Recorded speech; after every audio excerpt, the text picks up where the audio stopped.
cheio de penas, cheio de penas, me deito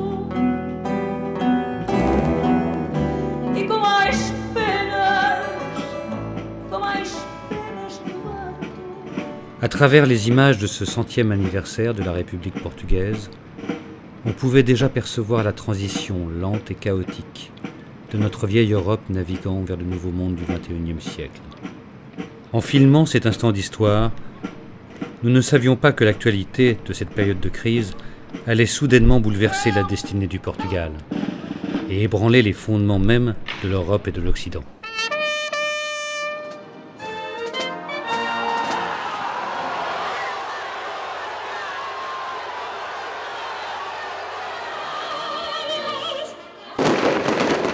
L'Europe, pendant beaucoup d'années, se croyait le centre du monde.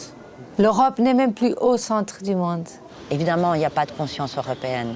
On le sait aussi, ne soyons pas ingénus. Il n'y a pas de conscience, on le voit très bien, ni même au niveau des finances. On ne parlait que de l'Europe financière, ni même au niveau des finances, il y a une conscience européenne.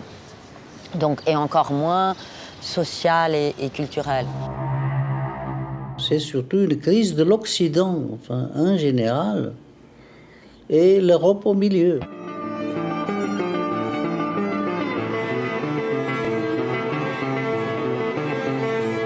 Senhoras e senhores jornalistas, gostaria de anunciar aos portugueses que o Governo chegou hoje a acordo com as delegações das instituições internacionais no que respeita ao programa de assistência financeira ao nosso país.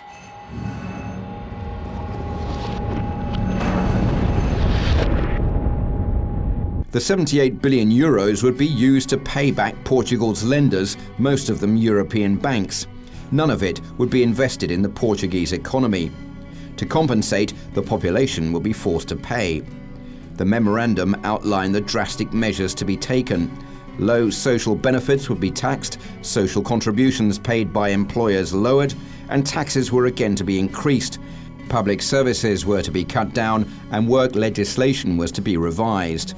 Without realising it at first, Portugal had become a laboratory for future European social deregulation.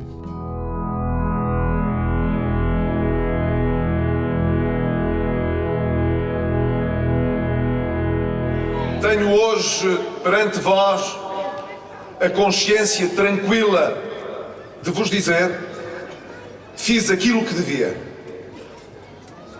Mais farei a seguir às eleições.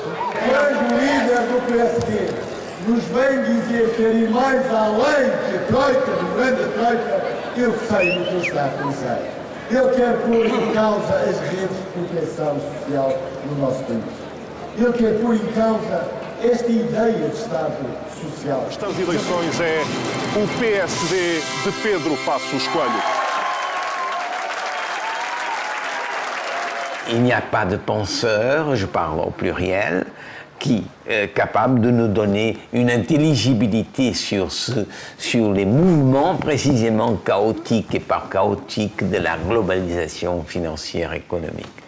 C'est-à-dire comment penser en termes comme Marx a pensé une certaine phase du capitalisme.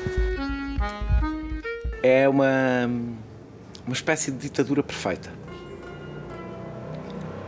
Nós elegemos governos, temos liberdade de imprensa, debatemos, temos alternativas de voto, não serve para nada. Ou seja, nós mantemos em cima do palco a encenação de uma democracia, mas em cada decisão que somos tomados aparece sempre uma palavra: inevitável. Ora, inevitável é o contrário da democracia. A democracia escolhe. Se tudo o que temos que fazer nos é sempre apresentado como inevitável, a democracia é uma farsa. E neste momento é o que vivemos. É uma farsa. Some were beginning to wonder whether this situation was the prelude to a war as yet without a name.